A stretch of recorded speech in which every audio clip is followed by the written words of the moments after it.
What is going on, everybody? Welcome to the InnerCityGeeks podcast. This is episode 247. And joining me today, I have Renee.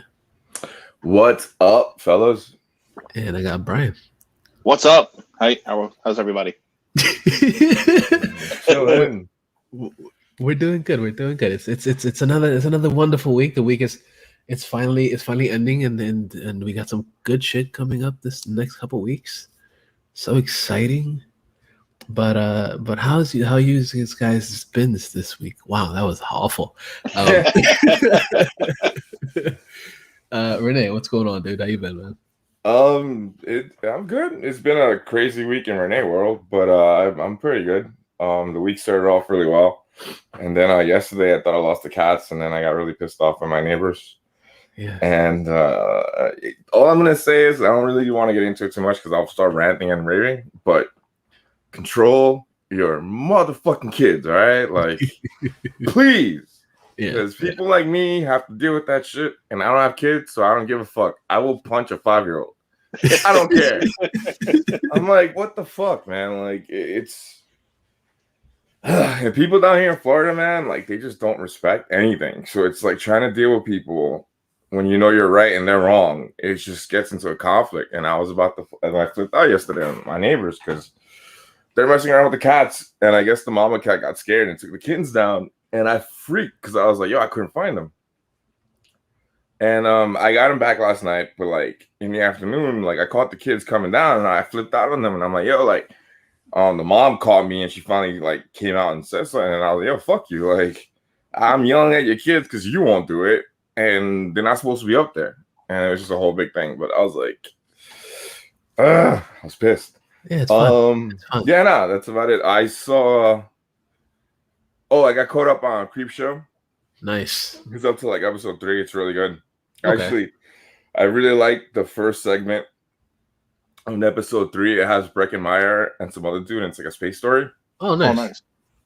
Caught up on Invincible. Caught up on Falcon and the Winter Soldier, which we're gonna talk about at the end again.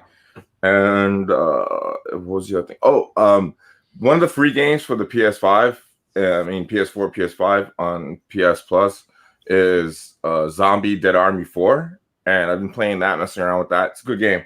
It's just basically like, what if in World War II there were zombies and you're just kind of like running around. Oh, and me and Steve got the COVID vaccine, part 1. Yeah. Congrats. So, yeah, I was... I'm a bitch and a half when it comes to getting shots and needles, because like I've been traumatized, and when I was a kid, and it was painless, completely painless. Like I was always kind of like, I always thought that like vaccines went into the bone, but it's just like right, it's like on your butt, like it's in the muscle. Yeah, it goes right in the muscle, so I didn't feel anything. And the only side effect I can remember is I really want to hug and motorboat Dolly Parton, but that's about it. Yeah. So like. My arm was sore for a little bit. I didn't work out that day just to kind of like play it safe, but I'm fine. Like I've been working out since. No issues at all. No stiff arm, no real big pain. Just I felt a little tender on Tuesday until like Wednesday, but that was it. Yeah. We got it done Tuesday. Just a little sore for a couple of days, and that's it. Mm-hmm. I guess that was most of my week. The other stuff is like rated R, so I'm not gonna get into it. Very cool. Very cool. Brian, what's good, dude? What's good? Speaking of vaccines, my wife actually got the first dose yesterday. Nice. She had it done at the Javits Center, so it was also Pfizer, like myself. And you guys were Pfizer as well, if I'm not mistaken. That's right. Team Pfizer. No, that was bad. TP. Dad joke. It's all good. So, as for her, she had the sore arm. A little feverish yesterday, today, but a little rundown as well. But the rundown part, it's like we're also parents, so yeah, you're parents to twins that are twins. Tiny. They're gonna be 1 year old Tuesday. Yes, 1 year old. Yeah, so this show will come on Monday. So by tomorrow, if you're listening on the stuff, Monday. Right? Yeah, on the 20th, on 4/20. If you're listening on the day that this actually releases. Yeah. So like the next day. it's it's something. They're really turning into little people. Yeah. They really are little people. It's like watching them do their own thing. Mm-hmm. Like, let's get Charlotte up there. Yay. Yay. And little birthday tutus. And then there's Olivia right there. Oh. Yeah. So, yeah, one of my favorite images of all time. It's funny Yeah. because in the beginning they're like little shitters, and then they become little walking around shitters. They're little walking around shitters, yeah. So those are them. And it's great to like. I'm still a stay-at-home dad. Nice. I'm just watching them do their thing. Right. You know, they're watching me.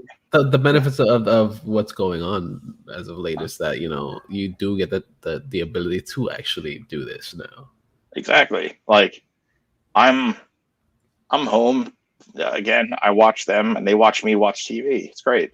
Yeah, that's fair. Yeah, they were actually very into Falcon and the Winter Soldier today. Just so nice. They were really, especially the opening, which we'll talk about later. Yeah.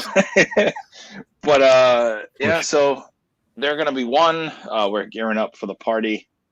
Small gathering of all us vaccinated folk out here. Nice.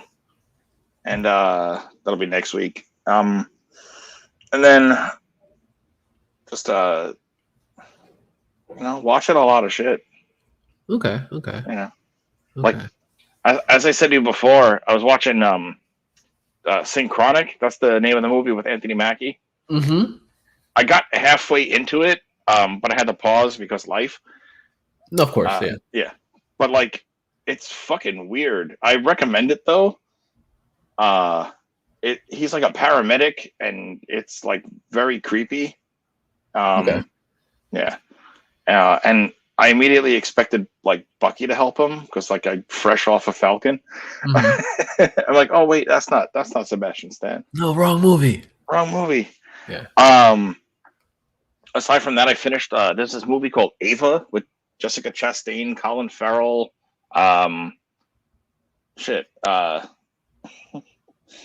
It's like a John Malkovich. It's like a weird spy movie. Yeah. Okay. Yeah, it's good, but it like really. I guess I don't know if I liked it, but I also watched it over the course of like 3 days. Oh, is it that long, or is it just that? No, like, it's because life. So much shit going on. Okay, gotcha. Life. It's pause to make bottles, pause to make food, pause because it's dinner, pause because life. Pause to sleep. I gotcha. Yeah, but meanwhile, it was only like an hour and a half long. Jesus. Okay, that makes complete sense, though. That's what happens when you have a bunch of children. Yeah. So basically, a bunch of children. I only have 2. Jesus. That's a bunch. It's more than one. It's more than none. Well, you figure 90-minute movie, 3 days, 30 minutes, boom. Yeah. That's about it. Aside from that, just not much. Just aggravation over the new microphone that you guys got me. So, MacBooks. It will be resolved. It will be resolved. Yeah. Hopefully by next week. Hopefully. It's all good though. At least you sound good. You sound fine. You're here. I'm here. We're doing the things. And it was nice to. I was kind of burnt out and beat from last night. So like, it's like we passed out putting the kids to bed, and it was like midnight, and I got up. I'm like, oh shit! And then next thing I know, I was up to like 3:30 watching TV. Okay. Nice. So I was kind of run down today. So I just ended up passing out putting the kids to bed. Like once they were asleep, I was like, okay, take 15, 20 minutes. Daddy naps. Yes. But I feel that's a whole new podcast right there. Daddy naps. I feel pretty refreshed for the most part, and just like the last 2 weeks, I'm gonna reheat my really, really awesome tasting pizza after the show. Nice. Had that real like Brooklyn flavor today. Nice. Yeah. I don't know how I replicated the homeless scent or taste. Yeah. Well, you remember it. You remember it. You're like, oh yeah, that's what it tastes like. I remember. Yeah, I remember. Aside from that, that's it. How about you? Oh man, this week was actually pretty good. Like, of course, we watched the Falcon Winter Soldier and Invincible. I'm pretty much caught up on all of that, and we'll be getting into Falcon Winter Soldier later on. But the big thing, other than getting vaccinated well this week, is that I spoke about it for a second last week. Is that I got to go to fucking WrestleMania this past week. That is just awesome, dude. So fucking cool. Of course, yes, I was working at the fucking event, but it was actually really fun to actually be at a live sporting event that isn't fucking football. So cool. Like, of course, Raymond James Tatum is Raymond James Tatum, and I'm working there, of course. But it was different because it was a different field, a whole different crowd. Of course, football fans usually tend to be really rowdy, real drunk most of the time. And even though, wrestling fans get drunk and shit, they don't get as rowdy. They get rowdy for the excitement that's on the stage, on the ring and stuff.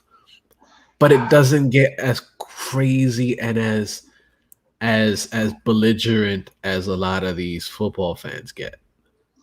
Well, I mean, at least from my experience, from what I've your experience, right? Yeah, because I've been. Go ahead. Yeah, I was gonna say I've been to wrestling. I've been to Monday Night Raw twice at the Barclays Center. Uh-huh. Oh, they get bad. They get Brooklyn. Yeah, Brooklyn gets rowdy. I mean, it's just bad. I'm not gonna get into it, but then again, it could have also been the fact that we haven't experienced live wrestling technically in over a year, so that could be the reason why. That could be the reason why everybody was pretty chill for the most part.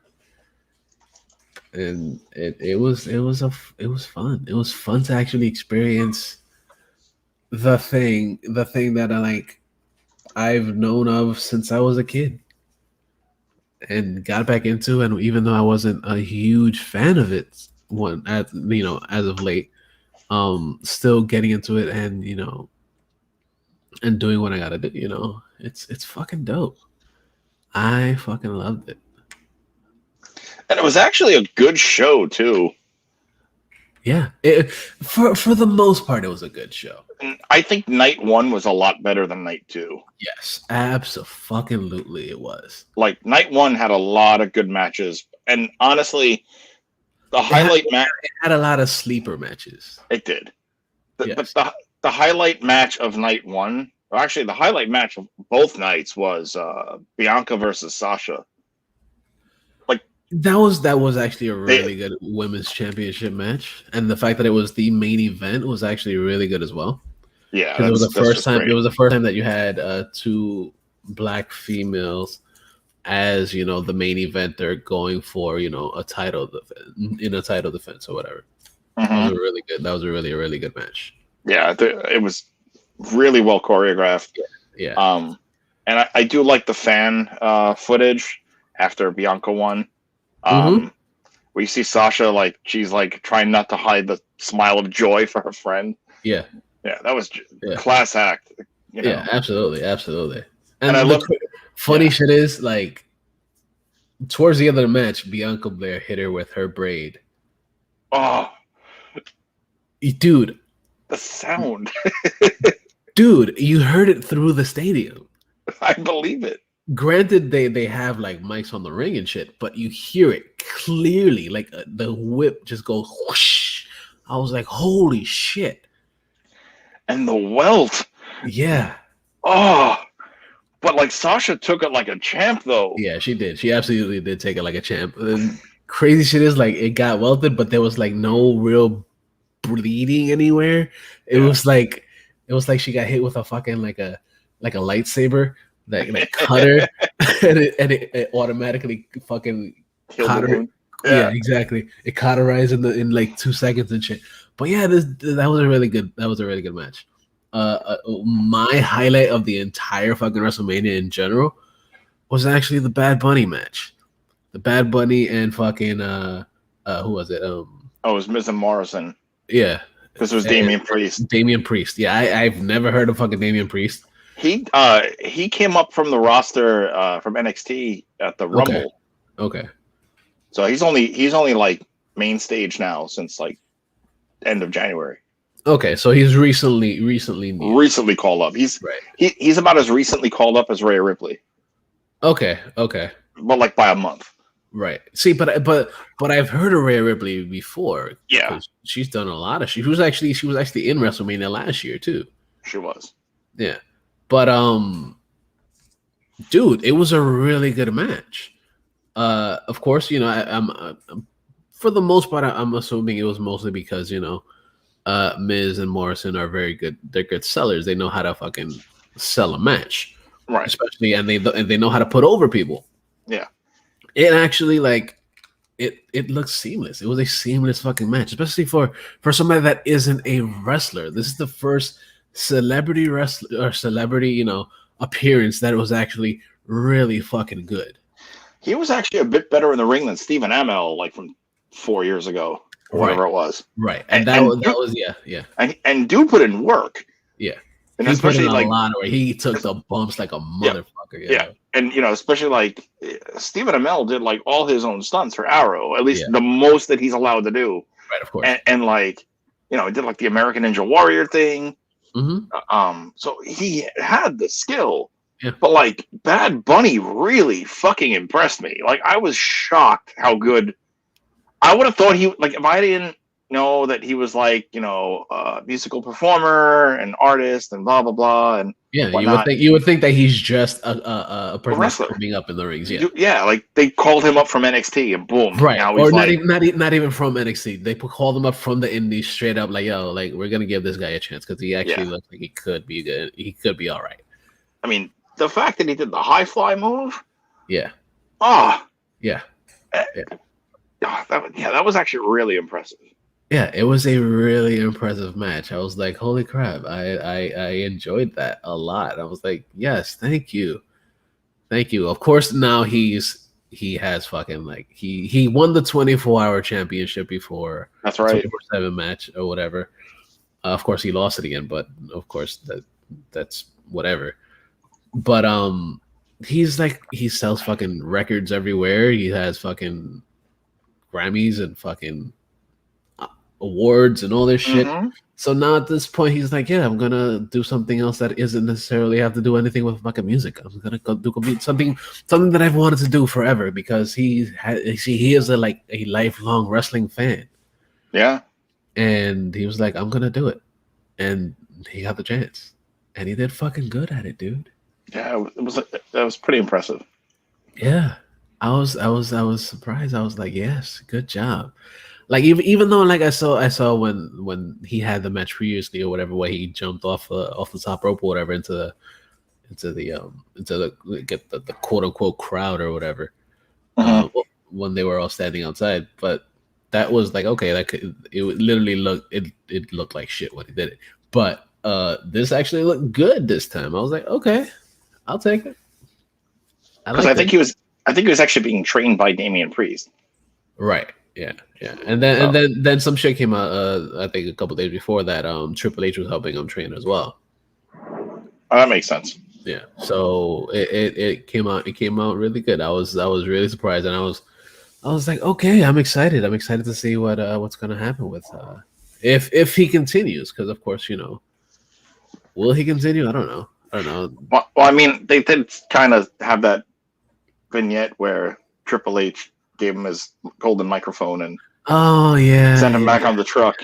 Yeah. Well, that must have looked really cool. I mean, you sent me the picture, but like that must have looked really cool. It was seeing the truck drive into the stadium. It was fucking dope. I wasn't expecting a truck to drive into the stadium because it literally like on night one I was actually like I was in the club area, which is like the fancy people's up there. And I was looking over that area because it was right by the stage and everything. by the main stage where the entrance usually is.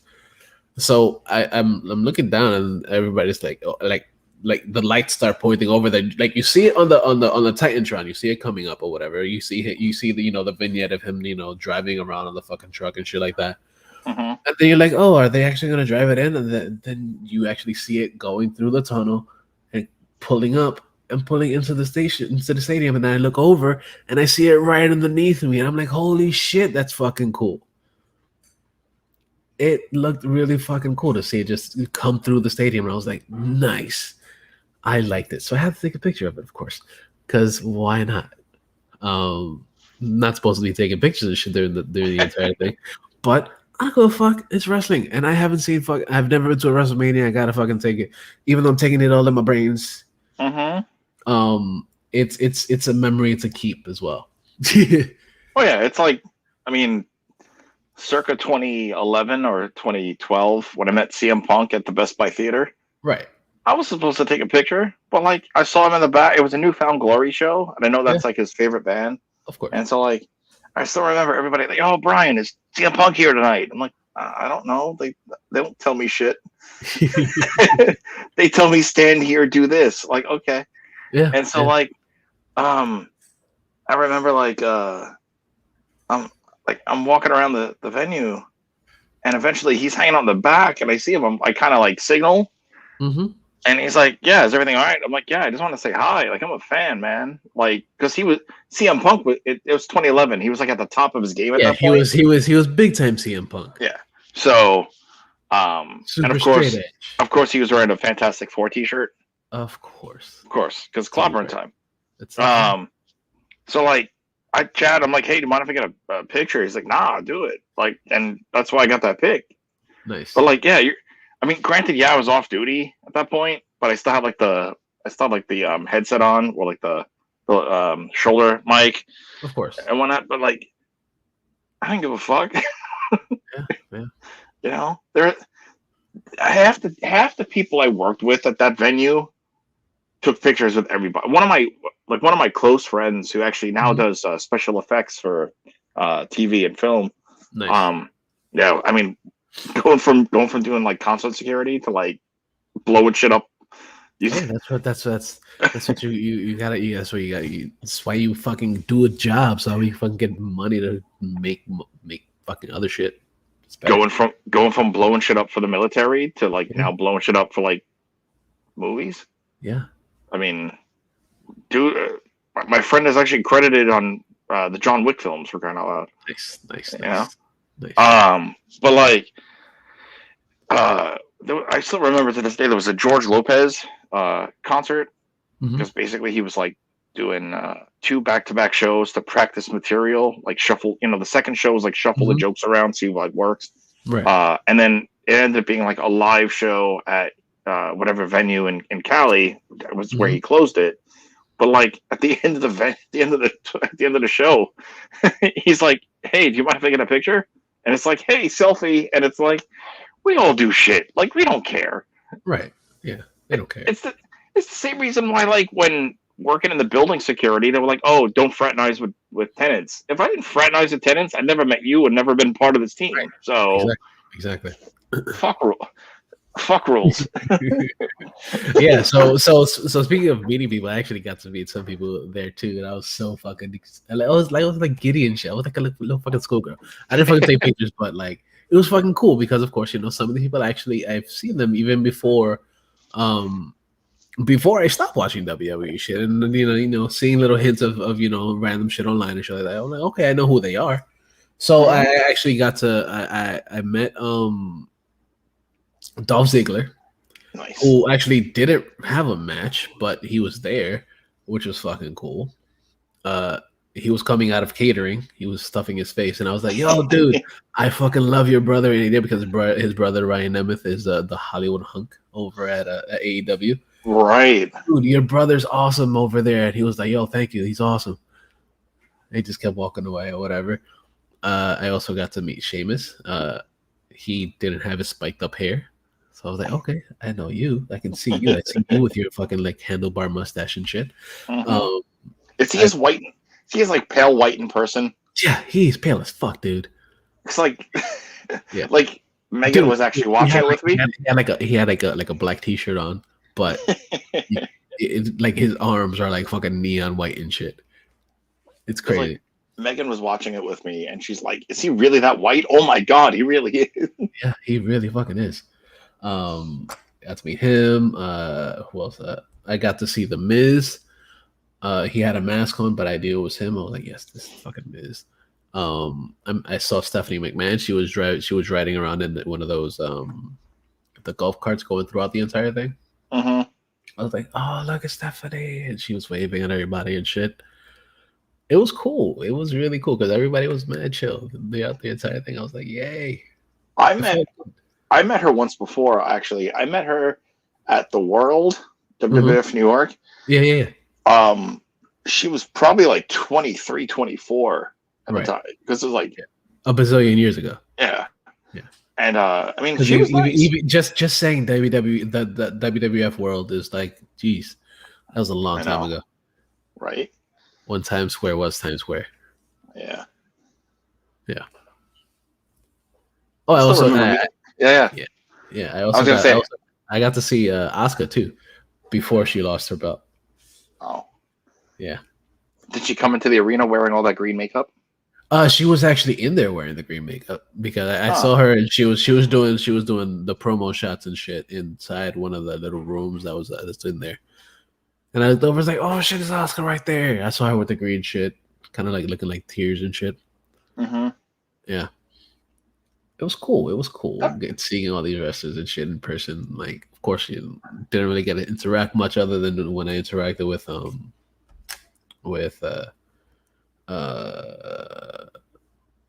Dolph, but like it was still fucking cool. I liked it. Did it reignite my love for WWE? Not really, because not all the matches were really good. Yeah.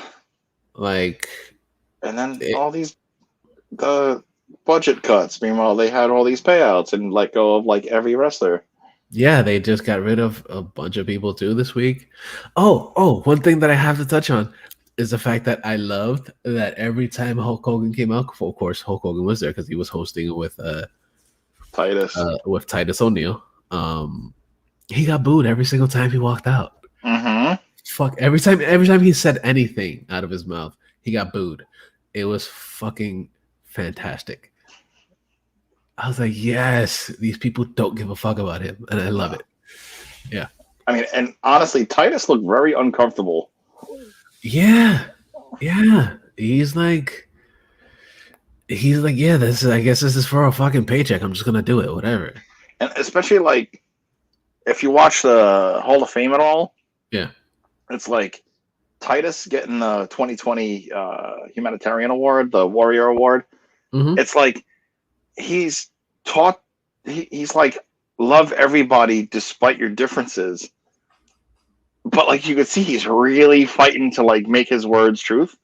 Yeah. I was like, Hogan might break him. Yeah. At this age, probably not. No. I mean, like mentally break him from like the stress of trying to keep it together. Yeah. That was Hogan's a weirdo. Every time he said "brother," I cringed. Yeah. You look at that. You look at him saying that in a whole new meaning now. Oh yeah, absolutely. It really is. And the crazy shit is like he doesn't live that far from you either. That's crazy. It's fun though. I really enjoyed WrestleMania. I'm glad you had a good time. Yeah. Another one of my favorite matches was actually the well, actually no, correction. My least favorite fucking match was the fucking the Fiend match. I was like, what the fuck? The entrance was so fucking promising too. Dude, the entrance was a waste. They had all this build up for fucking nothing. I literally so basically Megan was up in the kids' room because Olivia was the one being like too chatty and not going down. Mm-hmm. And so I'm like, all right. So I start cleaning up a little bit, like breaking down their like, little play palace area, mm-hmm. doing dishes, loading the dishwasher, even change like I had to like clean the the cat litter, swapped it out and whatnot, and like I put the match started by the time I started doing like the litter box, which only takes like 5 minutes to do. I put the garbage together and I throw it out. By the time I come back in, which is not that far, it's maybe another like 2 minutes, the match is done. I'm like, what? Like, what is this? Yeah, it was lame. It was a lame fucking match. I really hope they get rid of that whole fucking gimmick because it's fucking stupid. It's like, granted, yes, you gave Randy the win, cool, but like, you have the Fiend and he's such a grotesque, great fucking character. Yeah. And they just always like fucking betray Bray Wyatt, man. Yep. They got rid of his brother this week too. Yep. Yeah, it's sad, dude. It is. Yeah. I mean, granted, Firefly Funhouse is back, but it's like nobody fucking cares at this point. Nobody gives a fuck. Yeah. Yeah. It was fun last year when they when it debuted, and the creepy Bray Wyatt head lantern. Yeah. You know, done by what's his name? The main fucking special effects dude. Yeah, whatever.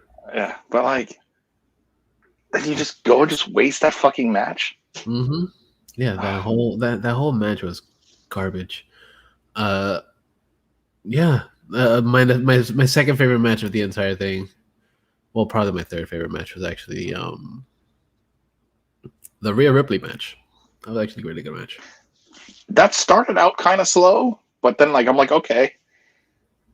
And it was a pretty solid match. It was a solid match. It was really, really good. And like it was a lot better than I expected it to be.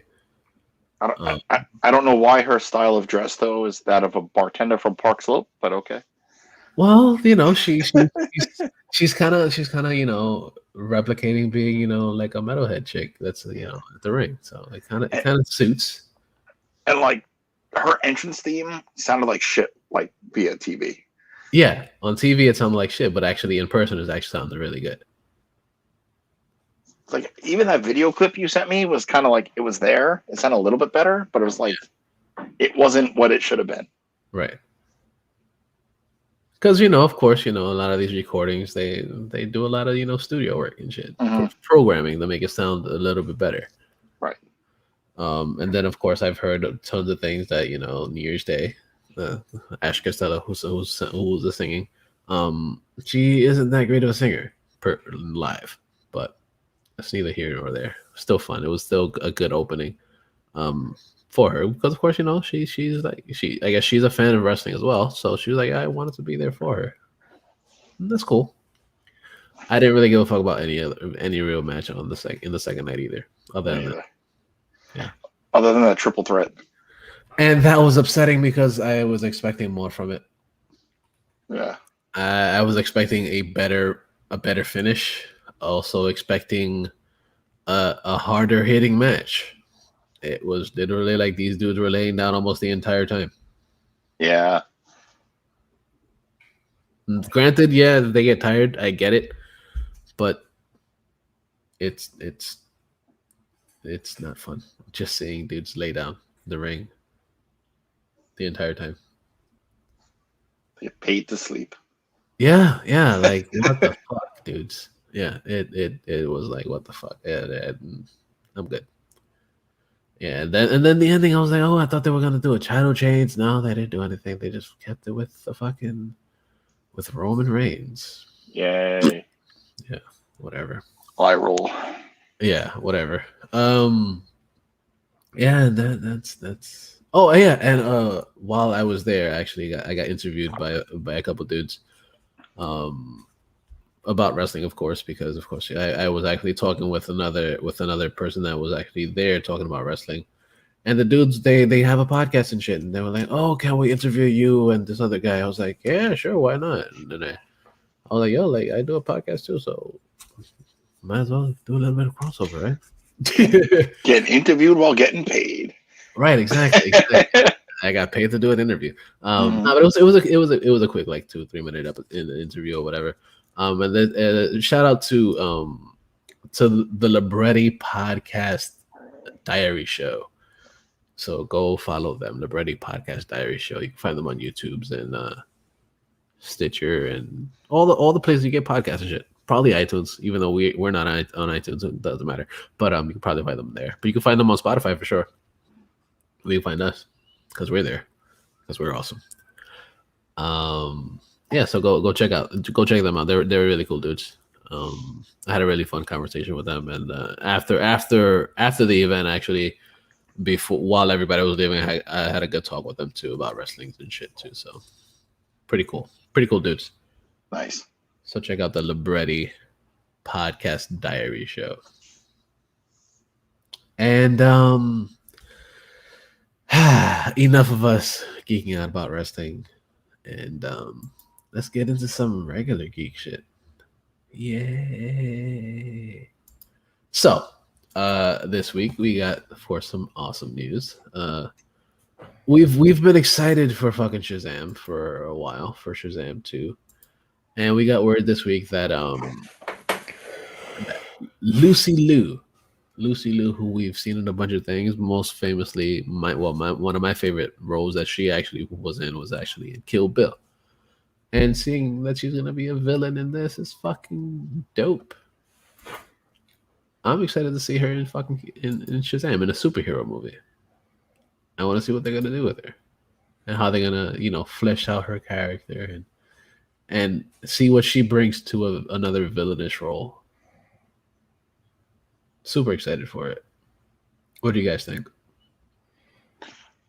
I still have to see Shazam 1, but I like Lucy Liu, so I'm excited. Okay. Should be cool. She hasn't really been in much, but yeah. Yeah, she's actually going to be playing Calypso, who is going to be Helen Mirren's sister.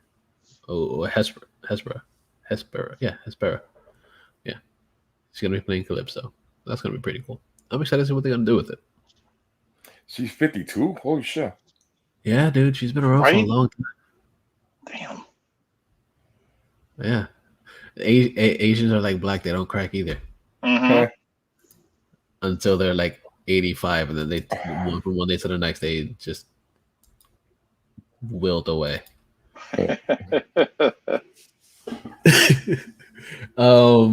But yeah, that's exciting shit. Because of course, I did love the first Shazam, and I'm excited to see what they're gonna do for the second one, especially with these big time villainous characters, big time actresses actually playing villains. I like it. Then we got some super huge rumors that coming for Disney Plus. Yeah, this one kind of popped up on Reddit, and then it just kind of spread, and no one's kind of been denying it, so I'm gonna throw it out here. Apparently, there's a Wolverine show in early stages of development at Disney Plus. They want it to be like an anthology show, working off the fact that Wolverine's so fucking old because of his healing factor, and it lines up if we still don't know how they're going to bring in the X-Men characters to the MCU. Mm-hmm. And you would think that they would have figured something out by now, the TV shows and everything, but they still haven't figured it out. And this could be good. I mean, it makes sense to kind of like test the waters of a series with some of the characters. We also don't know what's going to be in What If too. So, but yeah, like the one thing I'm apprehensive about it, if they do it like this, is who they're going to cast as Wolverine. Right. But other than that, if it's true, I really hope it's true, because you can use an anthology show to tell a lot of different stories. Yeah. And if they do it right, we can get some really, really cool stories out of it. Especially if it's a Wolverine thing, because there's so much fucking Wolverine shit. Yeah. There's a lot of Wolverine shit. Yeah, Wolverine. We've seen Wolverine in World War II. Not really anything before that. I mean, we saw Madripoor in the Falcon and the Winter Soldier, and Madripoor is something that came out from the Wolverine comic book as a concept and as a place in the MCU. Wolverine's fought almost every single fucking villain except for Thanos. And yeah, you can tell a lot of really cool stories with this. I think it's a great idea. Fingers crossed that it's not just a rumor. The other thing about this too that kind of like lends credence to it is that there's a bunch of shit that D22 was last July? Mm-hmm. And Disney kind of said that there was stuff that they're working on that wasn't on the list, Star Wars stuff too. So, fingers crossed this is for real. Word, because that would be really fucking dope to actually bring a whole series, especially like I said, for the amount of shit that they have for Wolverine. That'd be great. Yeah. He could span everywhere, and then the fact that they're actually planning on throwing Deadpool into this shit now too, because it would be perfect. Because of course they're from the same fucking thing. Yeah, same programs and shit. So it'd be cool. I'm excited to do that. As Renee brought up just now, it's like, yeah, they introduced Madripoor and Falcon and Winter Soldier. It's like we can get Wolverine in like as Patch even. Yeah. Just the white suit and tie. That'd be great. I'm really, fingers crossed for real. Like I would love an anthology series about Wolverine. You don't even have to connect them to anything outside of like minor characters that he's been involved with. I mean, sure, it would be great to like introduce him in an anthology, and then boom, there's an X-Men movie, yada yada yada. That'd be fantastic. But we also don't live in a perfect world. But yeah, like a straight up solo Wolverine anthology series would be fantastic. Yep. But yeah, I'm also like I'm apprehensive on who would play him because for our lifetimes, the cinematic Wolverine has always been Hugh Jackman for like 20 years. Yeah. About. So. Yeah, but fingers crossed that this is actually a thing. Yeah, we can hope so. I would really love to see a live action Savage Alliance because that shit would be dope. Ooh. Oh yeah, that would be dope. And especially you got that MCU money. Yeah. not only just that, but like you like think about Wolverine in like a Jurassic Park. Yeah. What the fuck? Why is that not happening now? Now, please. I want this now. Let's do this ASAP. Hurry the fuck out, Disney. But don't hurry too much. So you don't want to rush it. But I want it. The other thing that dropped today, and I just saw it before we started recording, is some of the concept art for What If leaked, and it's pretty interesting. I'll send it to you guys when we finish. Okay. Very cool. Another thing that's in the works is something that it could be hit or miss. It could be completely good. It could be completely dog shit. But it doesn't. It's geek news in the way that we love music here as well, and we love the Ramones. Yeah, I saw them a bunch of times when I was a kid. Yeah, like I never got to see them. But I do love their fucking music. And we got news that Pete Davidson from SNL and from The King of Staten Island and a bunch of other random things is going to be playing Joey Ramone in the biopic for Netflix. Which I hate, but I'm like, fuck it. Like, maybe it won't be so bad. But I just think Pete Davidson is one of the luckiest white people on the planet. And I don't get it. Like, I just don't get it. But if it's Netflix, so I'll give it a shot. I just wish they had picked somebody other than Pete Davidson to do this shit. But the Ramones were like a big part of my life growing up, so that's also another reason why I'm like, But yeah, man. Yeah, it should be fucking cool. Like this is basically coming after like the 20th anniversary of Joey Ramone's death and stuff. Yeah, and it's gonna be interesting because of course makeup will probably make him look like him in the pictures that they pretty much put out. He kind of looks like him in a way. So physically, he kind of fits the role, I guess, because he is tall and lanky, and he looks like him in a way. Like if you look at him in the picture right there. Yeah. Kind of looks like him. I can't stand that guy, man. Ugh. Yeah. All right, let's see what happens. Yeah, but like I want to see what's going to come out of it. Like it's one of those things that is like, could it actually be good or could it actually be dog shit? Which is what we kind of we hope for good, but dog shit could actually be a thing too. Yeah. some other thing that came out this week. Something that I'm super excited for. I know Renee's not too much of a big fan of this guy, but Bert Kreischer. He is a comedian that's done a bunch of shit. One of his famous skits or bits is The Machine, which is a story that he basically winds up in Russia or whatever, and he doesn't know how to speak Russian and shit, and it's just a crazy fucking story. If you want to know about it, go check out his special, The Machine. Obviously, it's called The Machine.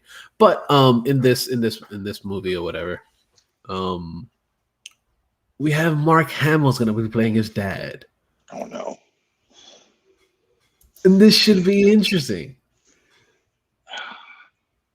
It should be interesting. Of course, Mark Hamill from Star Wars and shit. Mr. Luke Skywalker. It could be interesting. I'm excited to see this. Because of course, I am a fan of it, and I'm excited for it. I want to see it. That whole bit is pretty comedic. It's a really good bit. It's about him going to fucking to Russia on like going to school abroad and fucking on this high school trip or some shit like that. And he winds up in Russia, and then he gets drunk as fuck with a bunch of dudes, and he's like, "Yeah, I'm like the machine or whatever," because he just drinks or whatever. And it's just a crazy story. I'm not gonna do it any justice or whatever, but it's good. It's good. Definitely check out The Machine. And I'm excited to see Mark Hamill do it or play his dad, because I guess they're gonna be showing him explaining the story to his dad. That's gonna be pretty cool. Yeah. Some other shit that came out. Something that, of course, we like the horrors. And coming to sci-fi soon. A reboot of probably one of the like cult movies from like way back in the day is the Slumber Party Massacre. Possibly one of the shittiest movies ever. But it's a classic fucking it's a classic slasher flick, dude. I'm shocked sci-fi still a thing. Yeah, sci-fi's still there. Of course, it's spelled all weird and shit, but I get it. Whatever. But yeah, dude, the sci-fi is actually bringing Slumber Party Massacre back, and it's gonna be the screenwriter for Ash vs. the Evil Dead is gonna be the main screenwriter for this, and it's gonna be pretty cool. I'm excited to see what they're gonna do with it, because now with actual budgets and things actually looking better than they did back in the day, they could actually make it 10 times better than it was before. So I'm excited to see it. I want to see what's going on. Because of course, who doesn't like seeing a slasher fic? I do. Some other shit that came out this week that's really fucking interesting and cool at the same time. We like Mads Mikkelsen's. We've seen him in Star Wars, and we've seen him in fucking as Hannibal Lecter, and in fucking Doctor Strange. Yeah, we've seen him in a bunch of shit, and now we get to see him in fucking Indiana Jones, and that's fucking cool. I hope he's the bad guy. Yeah, me too. So. He would be such a good bad guy. I love how we were all thinking that. Yeah, he would be such a good bad guy. Of course, because he can't play his dad anymore. We already have his dad. But yes, I would love to see him as a bad guy. I'm excited for this shit. Of course, I love Indiana Jones. Indiana Jones is one of my favorites, one of my go-tos. And saying that they're actually going to be redoing it with fucking Han Solo again, it's going to be cool. It's going to be cool to see old-ass Han Solo trying to do something with a whip again. Yeah, I didn't know that Marigold was directing it. That's going to make it a little interesting. Yeah. Yeah, James Mangold is back again. It's gonna be cool. He's basically taking over from Spielberg. He's like, yeah, I'm gonna do this because it'll probably be better. um, but yeah, dude, it's happening. I'm excited for it. Yeah, because Mickelson's been in a bunch of shit recently, and he's taken over Johnny Depp's spot in in the Fantastic Beasts series or whatever. Mm-hmm. So seeing him do something outside of that and outside of fucking everything everything he pretty much done is really fucking good. Like I've seen a bunch of his movies and I'm like, this shit is fucking good. Like he's a good fucking actor. So I'm excited to see what he's gonna do. I want to see Mads in a bunch of shit and everything. Give me all the Mads, but not too Mads. Are you Mads for Mads? I'm Mads for Mads. Yes. Okay. Well, I want to put that in my database. Yeah. I'm gonna go exit the show now. No. And then we got 2 different trailers this week that are pretty interesting. One of them is something that's like, holy shit, what else are they gonna do with this series? Of course, the series that I'm talking about is fucking Fast and Furious. Fast and Furious has had like a bazillion movies, actually 8 movies until now. Now that the 9th one is coming out, F9.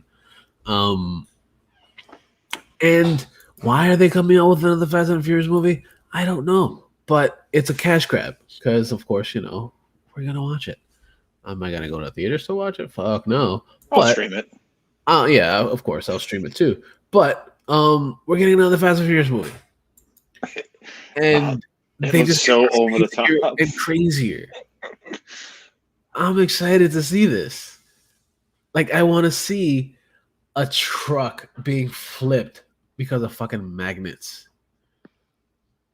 Yeah, I am excited for this. I want to see it. This looks really fucking cool. And then in the trailer, you get to see fucking black dudes in space. Tyrese and fucking Ludacris they get pretty much thrown into like the atmosphere, not necessarily space, but they got fucking spacesuits on and shit with duct tape. Yeah. It looks pretty cool. I'm excited for it. I'm not excited to see John Cena in a villainous road, but it's the only time I'll ever be heel. Yeah. I just really, really hope at one time he says, "You can't see me," or gives a 5-knuckle shuffle. Yeah, exactly. Because he of course you haven't seen him because he's been disappeared from Dominic Toretto's views and stuff, so you can't see him. That's why he's back now as a bad guy. What? Makes so much sense now. Makes so much sense. I just saw the whole movie. Dom Toretto, all about family, just now acknowledges he has a brother. Yeah. Been doing this 20 years. Yep. Where they would steal like DVD players off the back of a truck. Yep. And the whole time we couldn't see John Cena as his brother until now. His invisibility cloak wore off. Right? Yeah, exactly. Yeah, but that's happening, and it brings back Charlize Theron and pretty much everybody from the Fast and the Furious movies, other than The Rock, of course, he's not in this one. But although rumor has it he'll be in the 10th one. Of course, because I think they're doing like what is it, like another 2 or whatever, another 2 more after this or next one. No, I think they're doing 1 more and then that closes it. I hope so. But there's speculation of another Hobbs Shaw. Right? Yeah, that is definitely happening because they did say that's going to be a thing. Even though the first Hobbs and Shaw movie wasn't that bad, I actually enjoyed it a lot. The last one I've ever seen was 7. So I got to watch 8, and then I'm going to watch Hobbs. Yeah, they're all good. They're all fun. They're all fun in their own little weird ass way. Like part 5 was something I have like a really like cheesily bad, so bad that it's good 80s action film. That's exactly what it is, though.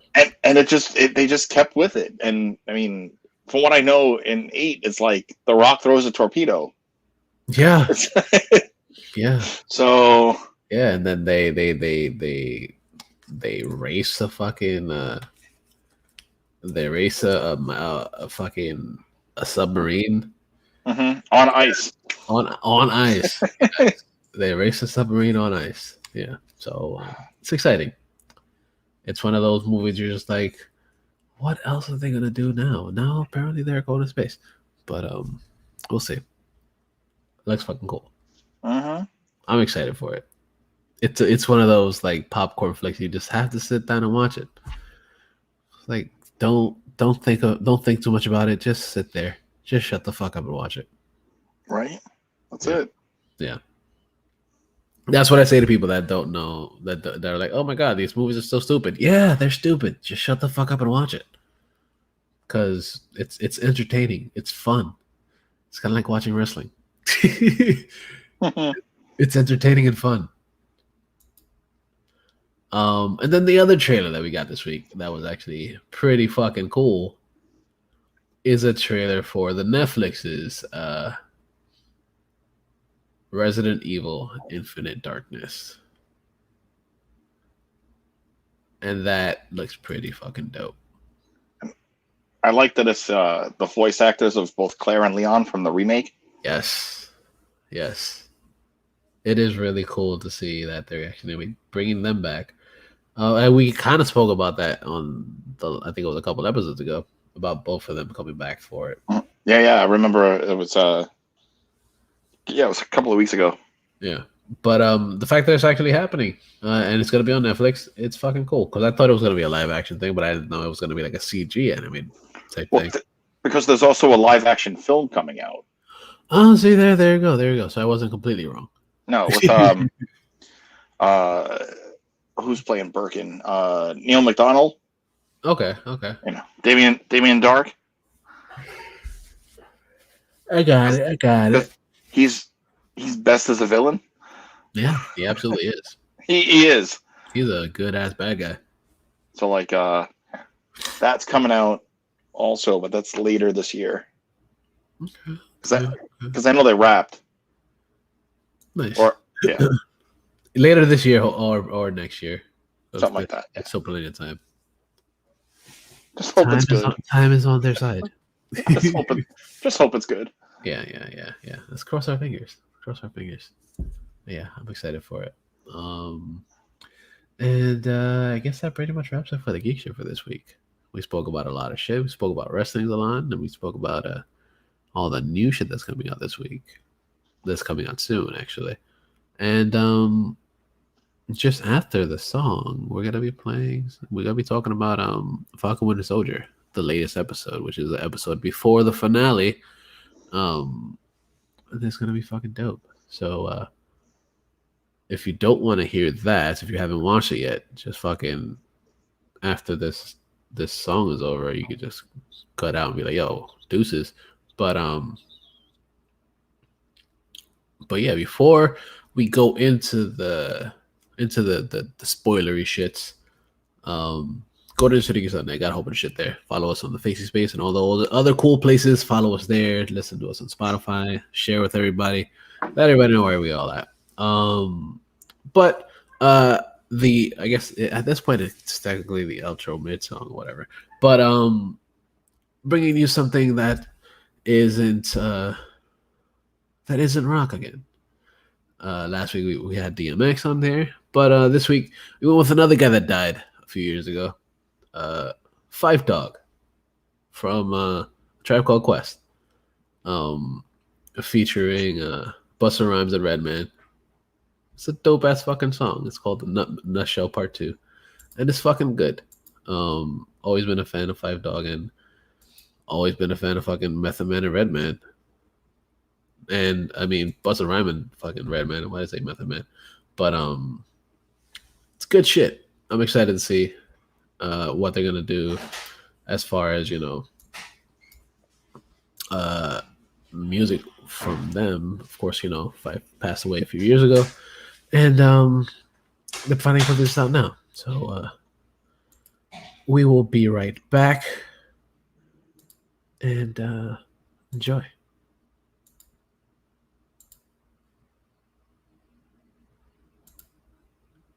Yo, Five, you doing a remix or what? Uh-huh. Yeah. Hey, yo, Bus, let me get a bus. Yo, Five Dog is in the building. Red Man is in the building. Busta Rhymes in the building. Remix. Peep the rebirth of the reborn as I rebuild, reconnect with this rebel, redefining raw skill. I realign, readjusted, refocus, reanalyze what's real. First had to refuel, reactivate to reemerge, reevaluate, recalculate, return, redefine, re-energize, get reacquainted. Rhythmkins incorporated, roots we made it, invulnerable, inviting, invincible, inventive one, which leads most inviolable. Get involved, invest in these youths, kid, invigorate, induce that all realness. Insecure, nah, more like inhumane. It's not a game. Shut your mouth, use your inner voice, stay in your lane, inaugurate those with incentive to want to innovate, insisting that those who inspire we will initiate. What? And that's just me in a nutshell. Nutshell. Ha! Fight Dog in a nutshell. New York finest in a nutshell. Look, unpredictable, I'm so unavoidable, unfathomable, the love I get unconditional, unequivocal, indestructible, unthinkable, spit is understandable, how to flow unforgettable, unbuckled belts, unclothed, description Raris, unclean lines, then a piece go, clean your unhospitable, thus one sick individual, untraceable DNA, wicked flow unforgivable, and that's just me in a nutshell. I unallow those unwelcome, you're unapparent, it's undisputed, I got you stuck like under a magnet, under a cabinet, unofficially though I had to get her number. Write it up under the logo with a laminate. The unbeaten, undertaker, undercut in the unexplainable. Beating, underhands, and the undenounced bury you under the mansion. I unspeakably hope that we have an understanding. And that's just me in a nutshell. Nutshell. Then bust in a nutshell. Here's Reggie. Yeah, I keep moving, I keep bud, I keep fire, I keep an attitude to keep trying. I keep it deuces, Bigelow, the Rob Schneider. I keep it flowing till my hands getting arthritis. I keep bars, I keep money, I keep cooking. I keep a car for Sade to keep looking. I keep it jurors, I'm killing them. I keep going, I put you on a t-shirt and keep calm. I keep women, I'm like Nas, I keep ether. Fight and bust, that's my brother's keeper. I keep a K, call it Slay, the street sweeper. Same seamer, give me them keys to your Beamer. Keep your friends closer, enemies closer. It's rappers like me that are sent off Oprah. Keep focused, I keep blunts for cheap thrills. Me and Lizzie Lohan, that's a nutshell. Ha! Red Man in a nutshell. Nutshell. And that's just me in a nutshell. Nutshell. Ha! Fight Dog in a nutshell. New York finest in a nutshell. Yeah. Yes, the Red Man, that's what they call me. What's the rhyme now? Fight Dog. 5 foot invasion, son. Live on direct. Dilla. By way of Detroit, Michigan. Oh, yo, man. And that's just the way the story goes. Gilla House, via Brick City, Jersey. You know what I mean? A conglomerate, via Brooklyn. You don't know. Rhythm Kids, via Queens, T-Dot. Let me hear it back. Oh, Yo, that's like another him, Fight Dog, and Patrice O'Neal. I don't understand why certain people get diabetes and then don't give a fuck and do stuff that's gonna kill him. Because Fife didn't have to die. If he had taken care of himself with the diabetes, he wouldn't have died. Same thing with Patrice. So like, Yeah. just doesn't make sense to me. Like I miss the dude. Like Tribe Called Quest is another band that like I grew up with. Yep. And Patrice O'Neal is just one of the best comedians ever. Absolutely. And it's just like, yo, like why? Like if you told me now that I had diabetes, I would do whatever the fuck they told me to do, so I wouldn't have to get toes cut off or die. Like it just doesn't make sense to me. Like I don't get it. Yeah, I don't get it either. It's fucking sad, but yeah, it sucks. But yeah. Yeah. So I guess now we're getting into some spoilers for Again, fucking Catherine. Falcon Winter Soldier. Episode Yeah, episode 5. episode 5. What's the name of the episode? Truth. Yeah, that truth. Which is a really cool callback to the comic book where Isaiah Bradley was like, debuted. Which I'm actually gonna try to pick up today because it's the trade paperback is on Amazon, and it was a really good episode. It was good in different ways than last week's was. Last week's was just like action, story, action, story, action, and this one was like a lot of story.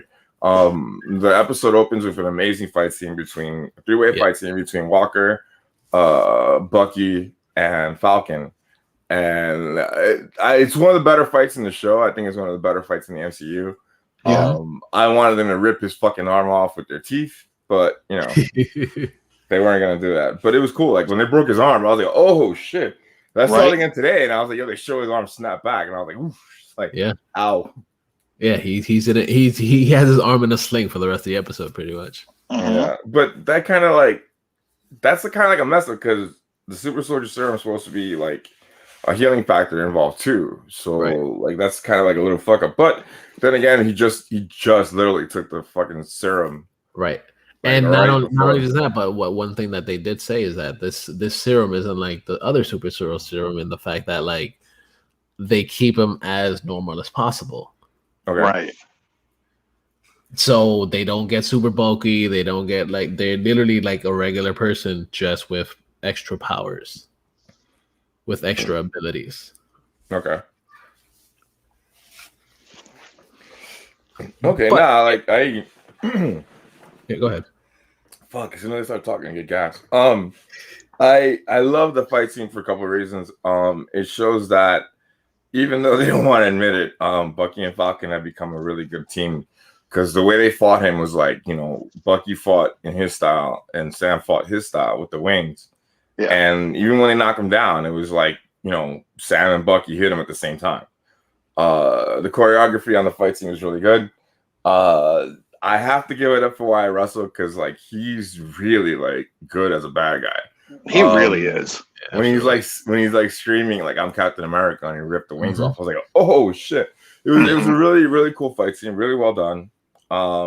Yeah, it was a really really good scene. That was a really good opener for the episode as well. Like because first like we've seen them all butting heads in the last few episodes, and pretty much coming to a culmination now. Like of course like they're like okay, what the fuck is gonna happen now? Like what's gonna happen with with them as they were trying. Well, he was trying to get them on his side, but they're like, no, fuck you, we can do our own thing anyway.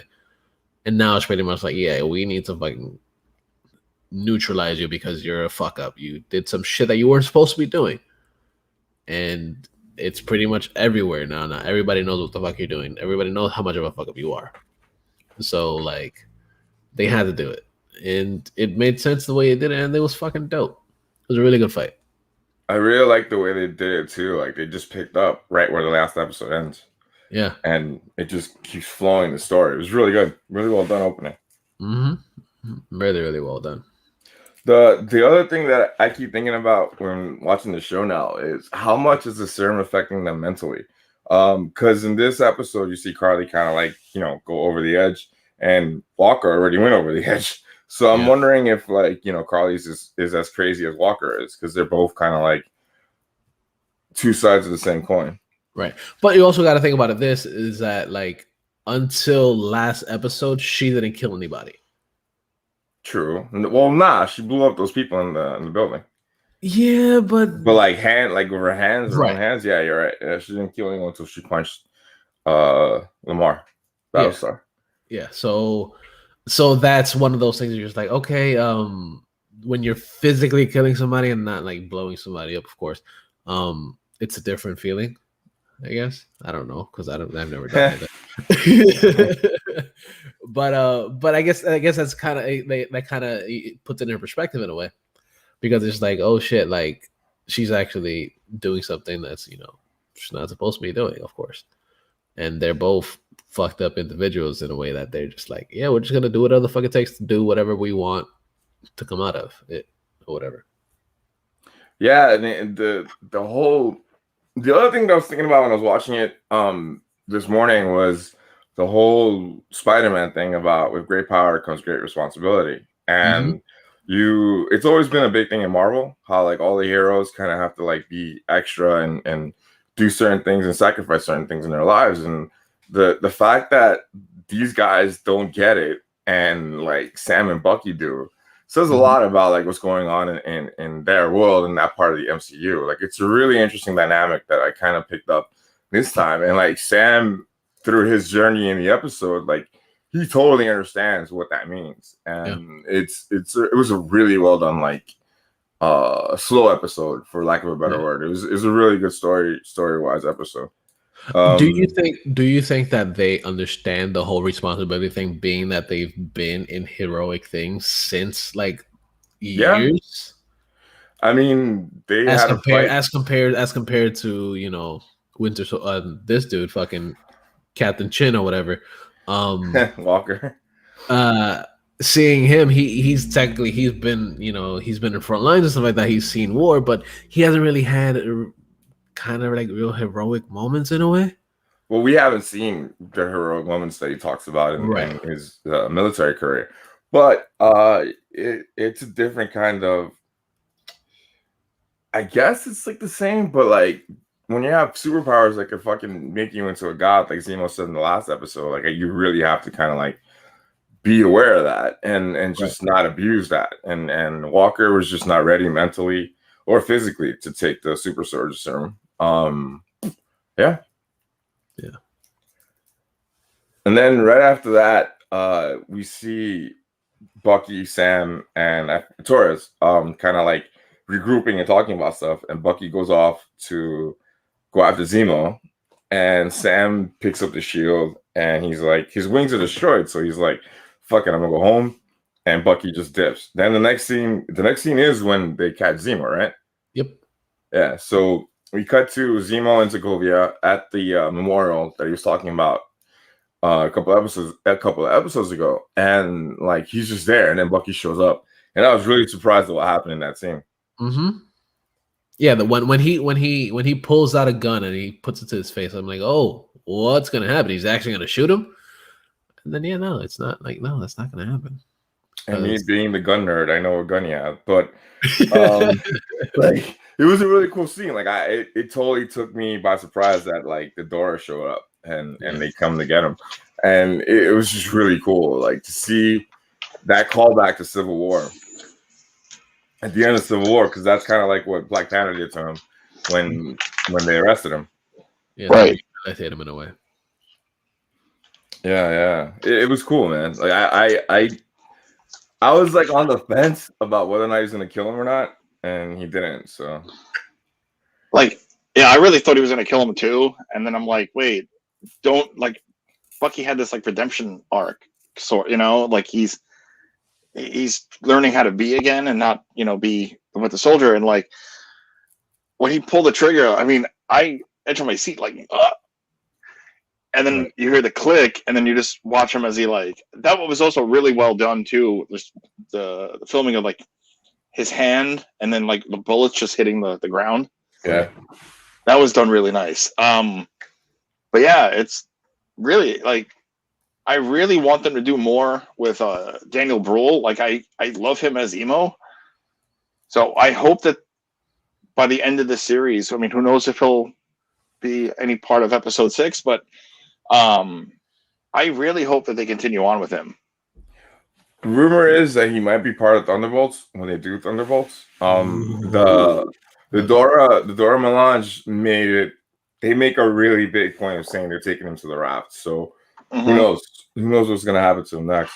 And then Bucky's like, "Yo, I need another favor from Oya," which is cool. Yeah. And then it's cool. Then we actually go to the court hearing or whatever. Yeah, Walker like gets fired. It's sad, but it's like it's well worth it. Like, dude, like you fucked up big time. Yeah. You don't even like you get like less than dishonorable discharge. You don't get benefits. Yeah, you get nothing. Here's what you get for being a hero. Nothing. Yeah. No, Instead, here's what you get for being a shitty hero. a shitty hero. Yeah, they're like, you cannot disparage the name of Captain America anymore. So you're not Captain America. It goes a lot to show Walker's mental state too, because he's like, he will not accept that he fucked up. He will not apologize for fucking up, and he thinks he was right. And then, we know he's not. Like, he was totally wrong what he did. He didn't even catch the person who killed Lamar. Yeah, he caught the other one because Carly's the one that did it. Mm-hmm.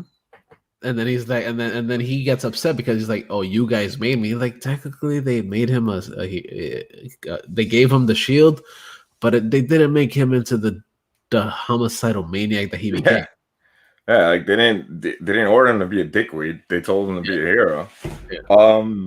Yeah, it was a really cool scene. Like, I knew he was gonna walk away. Like, I had a feeling he was just gonna walk away, but the fact that he's still acting like a child after everything that happened, I'm just like, wow, like, you big baby. Yeah, like it was a really cool scene. The part that I was kind of bugging out was when Elaine shows up.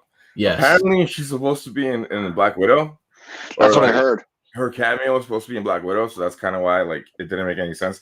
That character though is important to the Shield stuff in the comic books. Like, she was White Nick Fury's girlfriend for a while.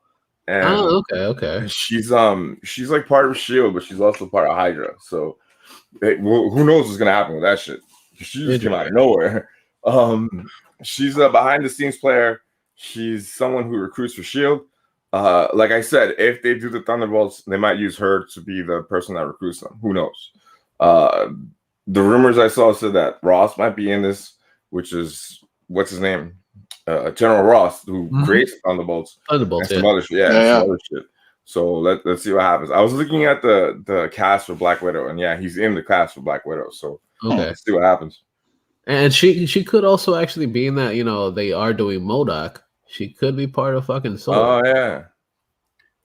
And we kind of saw Sword in fucking in WandaVision. So she could be a part of that.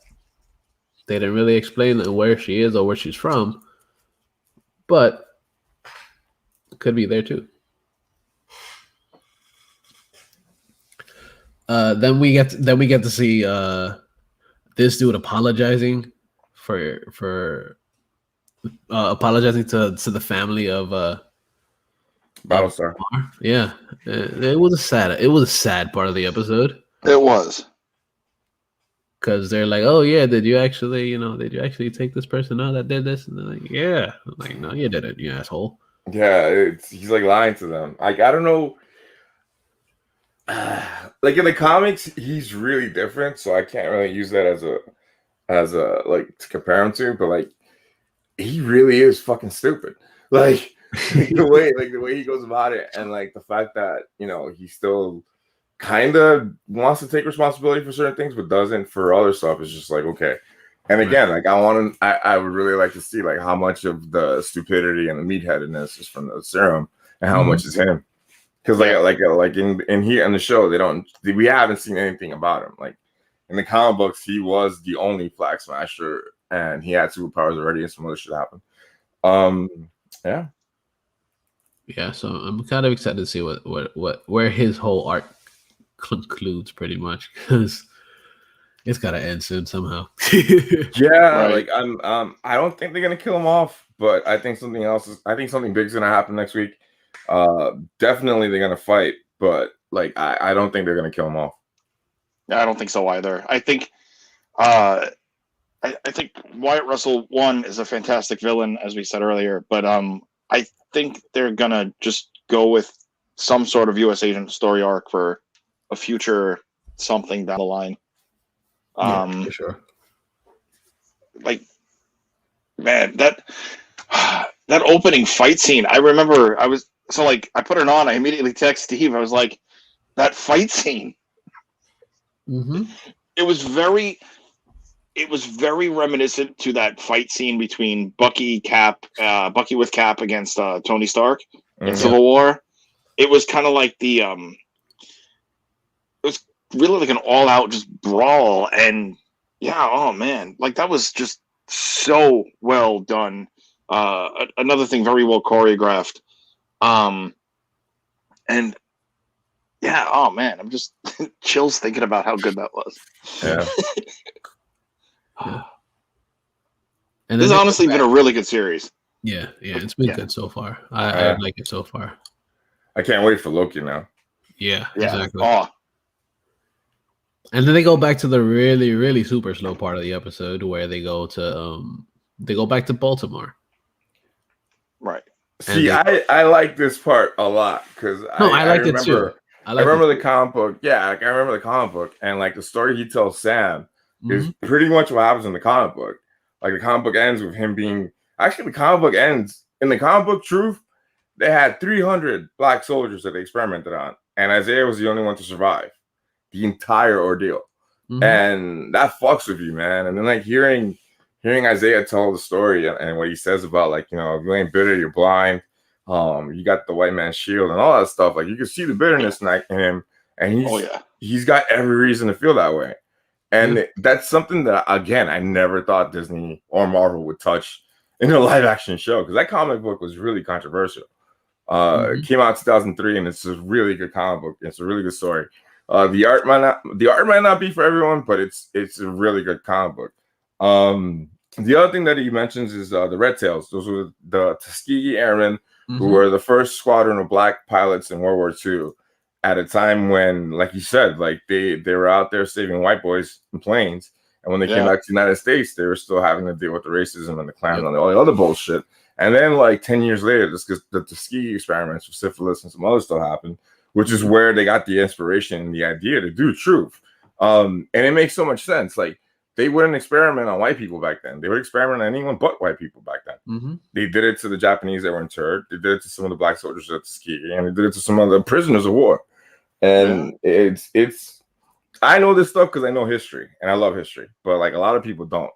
And the other cool thing about the scene was we finally got like Eli's name. Like they actually said his name, and you see the kid's face, and like I really hope that they keep that going.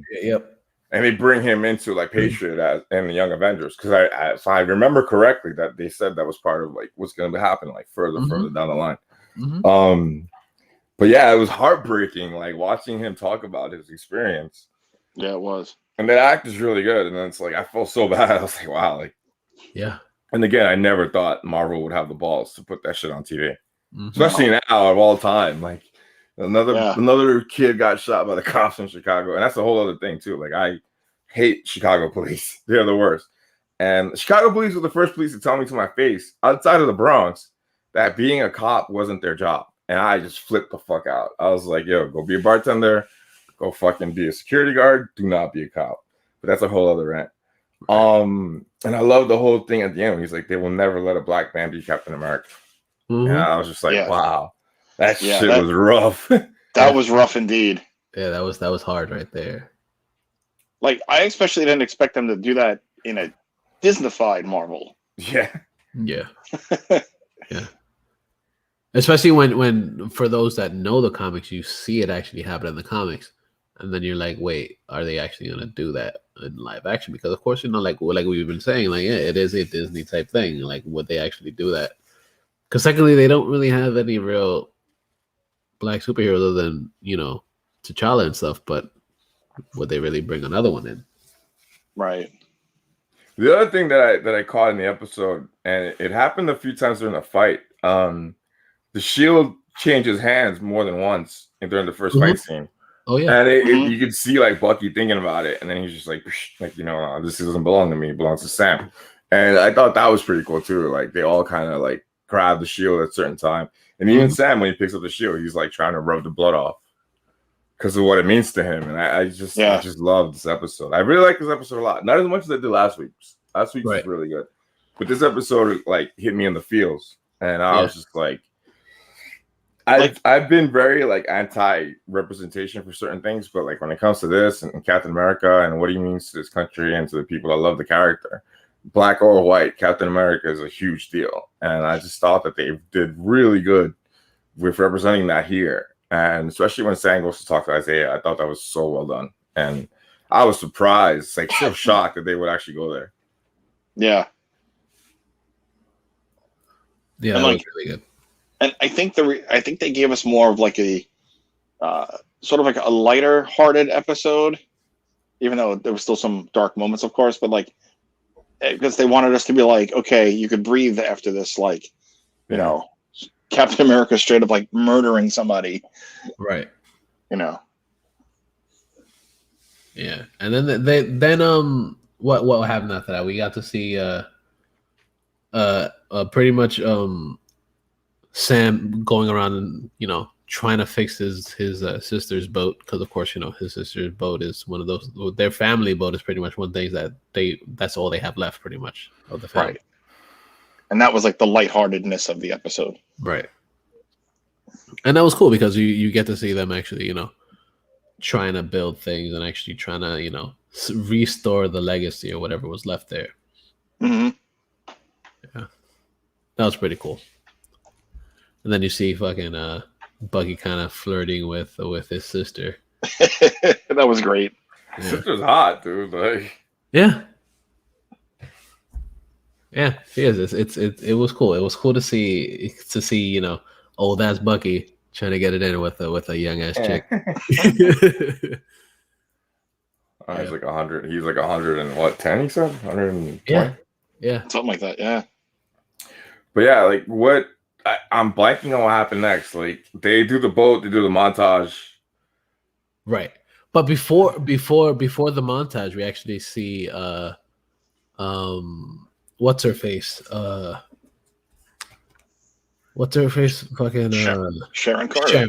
Sharon Carter. We see Sharon Carter on the phone, talking about, oh, we need more of these things, and from what we see in the next a couple scenes later is that she's actually talking to Batroc about some serum to bring over to the Flag Smashers or whatever.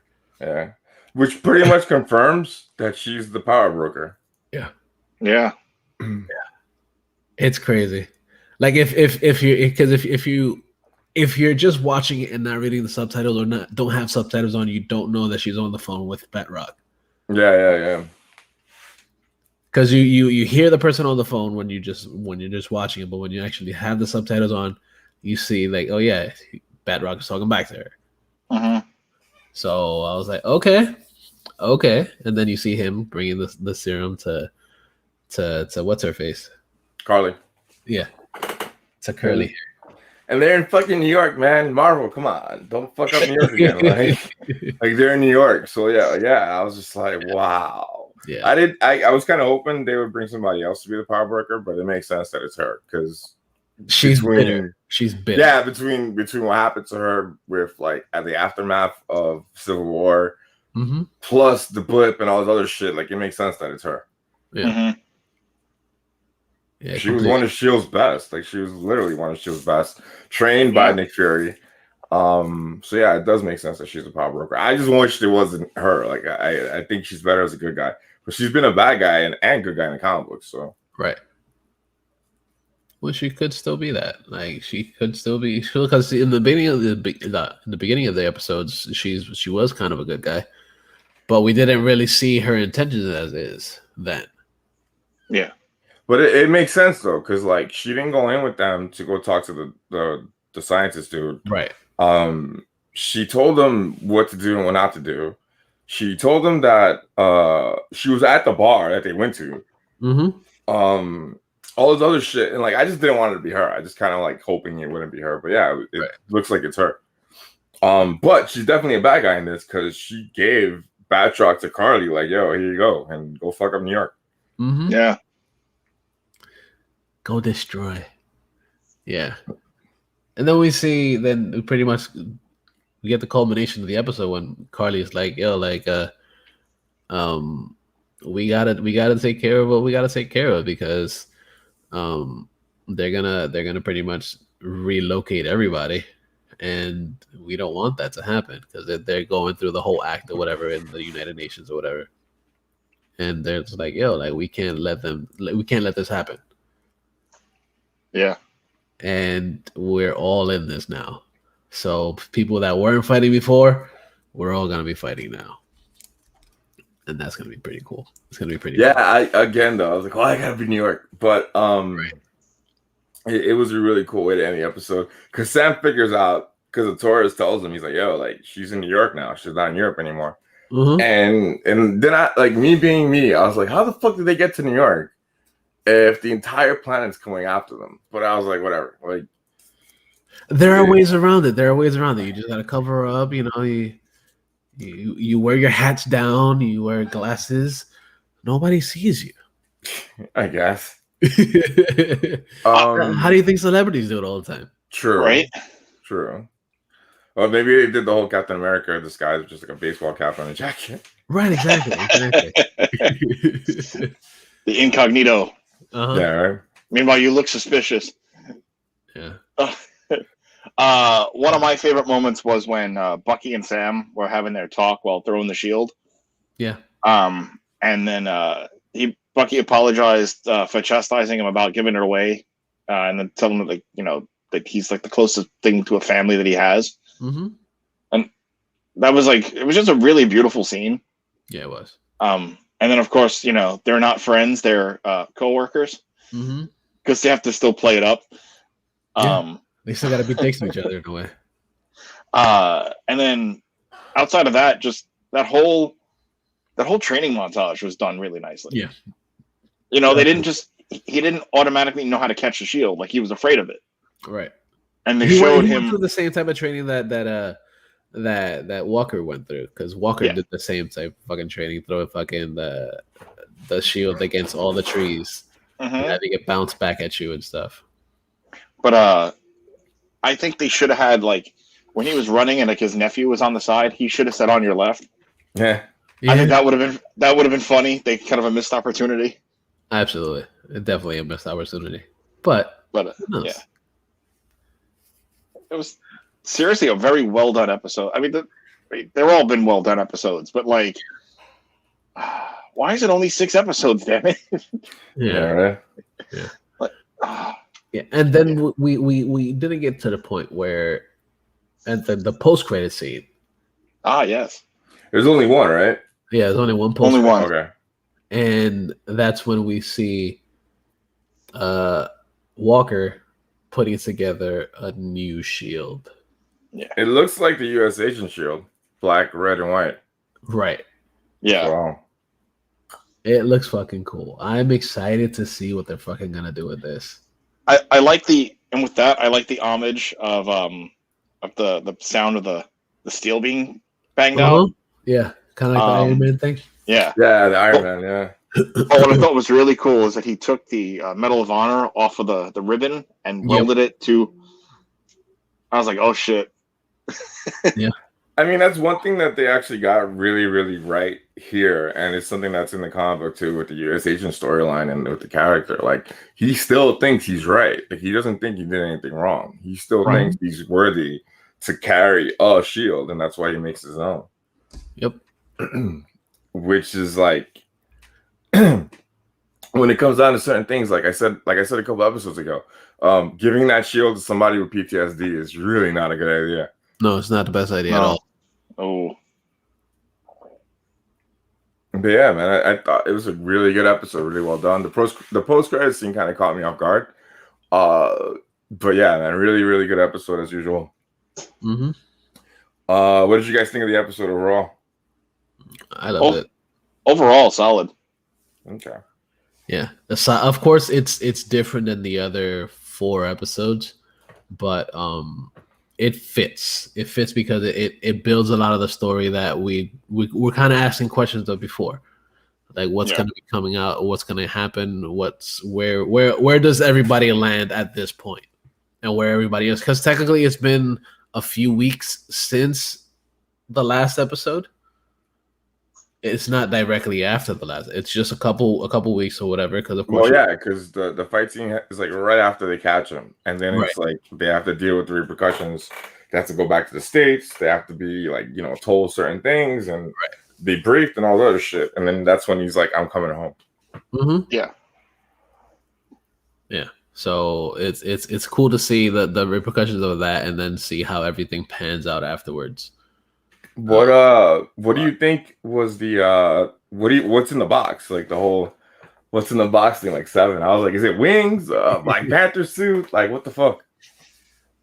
I think it's a Captain Falcon suit, but with out of the vibranium shit that fucking T'Challa had. That'd be cool. They'd be black and purple, right? Yeah. Yeah. Or they can just go with the fucking red, white, and blue again, because why not? Especially since he's gonna be pretty much taking over as Captain America. Fingers crossed, man. Right. Yeah. That would Man, I really like the episode. Like I said, just like the other ones, it's been a really, really good episode. Great fucking ride. I think I'm gonna actually try to watch from the beginning tonight. Mm-hmm. One more time. The other thing I meant to ask you guys last week, I totally forgot. Would you take the super soldier serum? Nah. No. It would be good. It would be good to have it for the abilities that come with it. It'd be cool. But nah, I'm good. I don't need it. I don't need it because like I feel like it would change me, and I don't like just wouldn't do it. I feel like I would let it get. I mean, I don't really have like an ego, but like I feel like it would kind of, because it does bring out your truer self. I feel like it would kind of make me a dick, and I don't like that. Right. But I mean, if you're only gonna take it for the perk of, hey, how are we gonna get this thing off the truck? And then all of a sudden Bucky comes out and just lifts the thing one-handed. And that's different. But no, I'm good. I wouldn't take it. How about you? I think I would. Just so I don't have to deal with back pain for the rest of my life. But I don't know. Like if it was something that like I needed to save somebody and like it was right there, maybe I would, but I don't think I would normally. Okay. So question. Does Bucky have the serum too? Or is it okay. Yeah. He has the Russian version of it. It's the one that they used to make the other super soldiers that died in Civil War. Gotcha. They explain it a little bit in I think it's Civil War more than the Winter Soldier. Okay. Yeah, I think they explained it in Civil War. But yeah, he's got the super soldier. I completely forgot about that. That's why. Yeah, he's got like the Russian version of the super soldier serum. Okay. Or I guess the version that Red Skull took. Right. Yeah. Okay. So the serum light, basically. Yeah, but he's still superhuman. I mean, he fucking jumped out of a plane. He jumped out of a plane and survived. Yeah. Exactly. And he's also old as fuck and still looks mad young. Mm-hmm. Right. Yeah. Yeah. So overall, we love this fucking episode. We're loving the series so far. Yeah, it's so I knew it was gonna be good, but this shit is like epically good. They went places I never thought they would ever go on a fucking Marvel TV show. Yeah, and I stated a Disney-fied Marvel TV show. Yeah. Good shit. I mean, granted, Walker, bludgeoning Marcus at the end of last week, they cut away, but it was still blood and violence, and and the fact that they didn't just forget about the blood on the shield this week. They were just like, oh yeah, it's still there. I mean, they showed Thanos get his head chopped off, so like, it's been done already. Yeah. But yes, this was but it was done in a movie, in a theatrical movie. No, but solid series. I'm actually curious to see how this ends, and I'm even more curious to see what they do with it from here on out. Like what comes from this. Yeah. Yeah, like in the comic books, Sam ends up being Cap for a long fucking time. Like I totally forgot. He's Cap after Civil War. He's Cap from like post Civil War 1 to like almost Secret Empire. Mm-hmm. Which is like a good like 5 to 6 years. Comic book time. When Steve Rogers winds up coming back after a while. Yeah, but like in comic book time, that's like years. Time in the comic books is like really not done well, but like like that whole stretch is like about 10 years of comic book time. Yeah. Yeah. Even though they don't age. They don't Yeah, need you. right.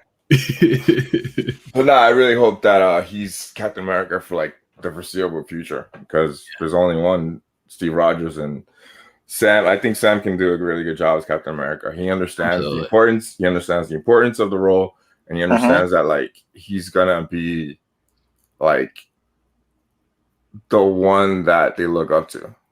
Mm-hmm. So Yeah. Like he understands the weight of the shield. Like he even tells Isaiah, he's like, "Yo, Steve didn't do that to you. That was the government. It wasn't us. Mm-hmm. We didn't even know you existed until now." Yeah. Right. And the fact that he's like, yo, like, let's put it out. Let's let people know that you are here. You are one of us, technically. Like, you are a hero. Yeah. And, Yeah. And they was like, nah, dude, I'm good. Like, I'm old as fuck. I don't want to do this shit. They put me in fucking jail for the shit that I did. Yeah. When I gotta pick up that comic book, man. Yeah. I gotta read that again. Yeah. Overall, good shit. Good fucking episode. Like, it was really good. Very well done. Yay, Marvel. Yay, Marvel Disney. Or Marvel Disney. Marvel. Whatever. Yeah. Good shit. Yeah, so any closing sentiments on the episode? Are we good? I just can't wait for next week now. Next week is this Mortal Kombat, Invincible, and some other shit. Mm-hmm. So much shit. So much shit. Yeah, so like I said previously, make sure you go to InnerCityGeeks.net. We got a whole bunch of shit sometimes. This show, so much other shit. So much shit. Go check all that shit out. Then we got stuff from Amazon. Click on that link. He takes you to Amazon, get some free shit on, not free shit, but you get free months of Amazon Prime. Or you can just buy shit on there. Click through that link and then buy whatever you want on Amazon. And that'll give us a little bit of credit, because why the fuck not, right? Because we're cool people, right? We're cool. We're cool to you guys. We're bringing you cool shit. We talk about cool stuff here, so you can get some cool shit and give us credit for it. We also have So Sick Clothing Company, where you get some cool shirts and shit, hats and stuff. Go check that out. What else? Some beard stuff with Beard Octane. Type in ICG10 for 10% off. For So Sick, type in Inner City Geeks for 15% off. And then there's also a link to CBDMD with some CBD goodness. And then we also got Sideshow Collectibles. Get some cool shit. Yeah. Yo, if you guys are into the stuff that we're talking about and you want some really cool stuff, go to Sideshow Collectibles. You get a 10% discount. I don't even know what the code is, but I'm just really excited that they're like sponsoring us. It's really fucking cool. They got a lot of cool shit on there. They got shit from like really cheap, like about $50 to like a couple grand. Yeah, they got a lot of cool shit on there. I think they have like a life size fucking like Mark V suit on there.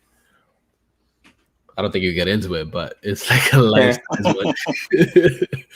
But yeah, check all that shit out. You can find us on of course you can find us on the Spacey Space. Oh wait, before that you can find us on Stitcher, on SoundCloud, on Google Podcasts, and on motherfucking Spotify. You can find us on the Facey Space, like I said, facespace.com/InnerCityGeeks, on the Instagram InnerCityGeeks, on Twitter InnerCityGeeks. Where can we find you guys, Renee? I'm DarthBX and everything. DARTHBX. And yeah. Nice. Brian? You can find me craving my leftover pizza. You can find me on Instagram at Bri2J, or if you want to follow the channel, Bri2J Presents, go check out Bri2JPresents.com, where content will come eventually. Go to YouTube, Bri2J Presents, and again, content will come eventually, but like, share, subscribe, and all that stuff. And on Twitter is Bri_2J. Nice. Very cool, very cool. And you guys can find me on the Instagram and the Twitters at Mr. Jackal, MisterJackal. Like I said, thank you guys for listening. Thank you guys for checking out this awesome show. Thanks for sharing. For everybody that shares the show, retweets or just putting it in your stories and stuff, and just fucking sharing it, putting it out there, so that way other people can strive off the goodness that we have here. So yeah, say your goodbyes, everybody. Later. Good night, guys. Yes. So, don't be a dick, but always remember that the geeks shall inherit the earth.